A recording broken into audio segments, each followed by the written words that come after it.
আলু ভাজছি। এখন পনিরগুলো একটু হালকা হালকা, বেশি একটা ফ্রাই না করলেও ভালো, মেয়ে ফ্রাই করলে খেতে চায় না, বুঝে যাচ্ছে। পনির মাগো মা, সরি সরি সরি। এই যে আদা জিরা এখানে করে নিয়েছি, অল্প একটু ডালেজও দেবো, একটু পনির তরকারি দেবো, মুগ ডাল করবো। আর এই যে পনির।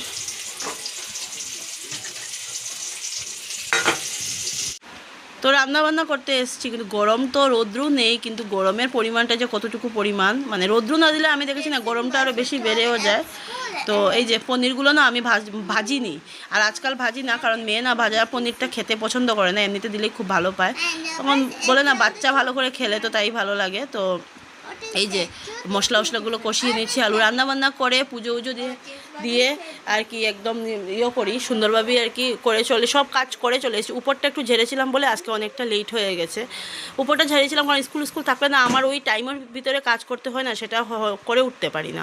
আর সত্যি কথা বলতে গেলে ঘর দুয়ারগুলো না যেমন 1 উইক দিতে নেই, নিয়মে 3 ডেজ 2 ডেজ পরেই কিন্তু ঝাড়তে হয়, কিন্তু নিয়মটা আর কোথায় রাখতে পারি। তো এই যে পুজো উজো দেওয়া কমপ্লিট করলাম ওং নমঃ শিবায় বলে, যেহেতু সোমবার। সো বাবাকেও তোমাদের সাথে মানে দেখালাম।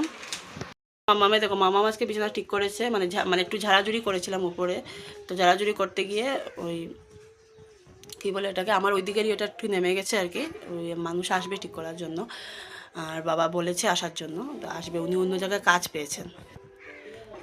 মোবাইলে ক্যামেরাটার মধ্যে কী পড়েছিল, কি ক্লিন হয়েছে। তো মামা আমি ঝাড়াঝুড়ি করে দিয়েছি, বিছানা চাদরটা সরিয়ে রেখেছি, ধুইনি, সময় হবে না ধোয়ার। মামা এটা পেতে দিয়েছে ওই যে, আর ওই যে ব্ল্যাঙ্কেট টুকেটগুলো আছে এগুলো আমি ভাজ করবো, এগুলো তো মেয়ে ভাজ করতে পারে না। এই যে ওকে স্নান করিয়ে দিয়েছি, প্রায় 1:30টার দিকে, এখন ভাত খাইনি, এখন ভাত খাবে। আজকে অনেকটাই লেট হয়ে গেছে, লেট হওয়ার কারণ আছে ঘুম থেকে উঠেছি 9টার সময়, তাহলে তো লেট হবে, 4টার থেকে আবার টিউশন আছে, এখন আর দেরি করবো, ভাত খেয়ে নেবো তাড়াতাড়ি। পনিরের তরকারি, মুগ ডাল, আর এখানে আমার জন্য আমি করেছি একটা টমেটো আর তেঁতুল দিয়ে একটু চাটনি, এটা আমার খেতে খুব ভালো লাগে, গরমের মধ্যে না খুব ভালো লাগে খেতে। আর দুধটা জাল করছি আর কি, দুধ দিয়েছি শিব বাবাকে দিয়ে, জাল করছি, এগুলো মুছতে হবে, আজকে আর সময় পাইনি, গ্যাসও মুছিনি, যেহেতু এই এটা গ্যাস ওভেনটা গরম গরম মুছা যায় না, তার জন্য মুছতে পারিনি, পরে মুছবো, আগে মেয়েকে ভাত খাওয়াই। একসঙ্গে নিয়ে যাচ্ছি, 4টে বাজে, মামা একটু ঘুম আসছিল না, ভাত খেয়ে উঠে বলে চলবে না, টিউশন যেতে হবে, টিউশন না।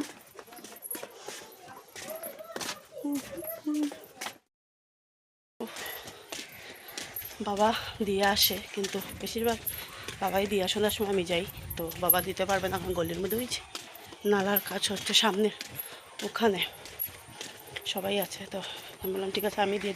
আর বাবার কী হয় বলতো, আজকাল পায়ে ব্যথা করে, বেশি একটা হাঁটতে পারে না, পারে না তা বলবো না, কিন্তু বেশি দৌড়ঝাঁপ দিতে পারে না, বা আমার মেয়ে স্পিডে চলে যায়, বাবা পারে ওর সাথে স্পিড করতে গিয়ে না বাবার পায়ে ব্যথা করে, তাই নিজে কষ্ট করে বাবার সাথে শান্তিতে থাকে, তাই না, তার জন্য আর হয়ে ওঠে না, আর বলিনি বাবাকে আমি। গুড ইভিনিং, এখন বাজে 7টা বাজেনি এখনো, মামামকে তো মামাম 7টার সময় এসছে, ওকে আমি অল্প একটু শুয়েছিলাম, তো এইভাবে একটা কাশি উঠলো, কাশতে কাশতে আমার জোকার পর্যন্ত দিতে পারিনি, তো মেয়েকে এখন মিল্ক দেবো। আর আজকে তো মাদের ঘরে কিছু খাবো না, সোমবার, ওদের ঘরে মাছ আছে, তো তাই জন্য মুখের অবস্থা দেখো, ঘুমোইনি, ভালো লাগছিল না মাথাটা, তার জন্য। তো কালকে মামামের টেস্ট আছে, SST ও ইংলিশ, তার জন্য মেয়েকে পড়াতে হবে, এমনিতে তো পড়তে তো মামাম বসেই, আমার মেয়ের এরকম না যে ও বসবে না বা কিছু, মানে তো একটু বাচ্চা তো তার জন্য আর কি। আর আমি এখন একটু চা খেয়ে মেয়েকে নিয়ে বসবো, তারপরে পুজো দেবো। আজকে মামামের তাড়াতাড়ি মানে টিউশন, মামা নে মিকশু নেও, তাড়াতাড়ি টিউশন পড়ে নিয়েছে বলে, নয়তো মামা আসেই 7টার সময়, ভালোই হয়েছে একদিকে। আর আজকে বিস্কিট দেবো, কারণ কর্নফ্লেক্সটা শেষ হয়ে গেছে, আমি ওইদিকে যাইনি, গেলে তো নিয়ে আসতাম। আর দুপুরবেলা আজকে ভাত খেয়েছি কেন কি জানি, খিদে পেয়ে গেছে, জানি না, নে না রে,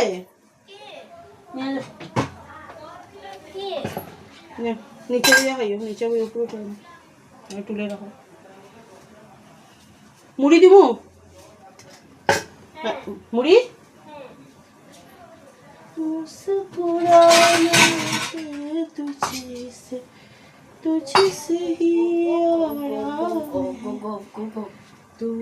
মুড়ি দিবার উপরে মোবাইল রাখলাম।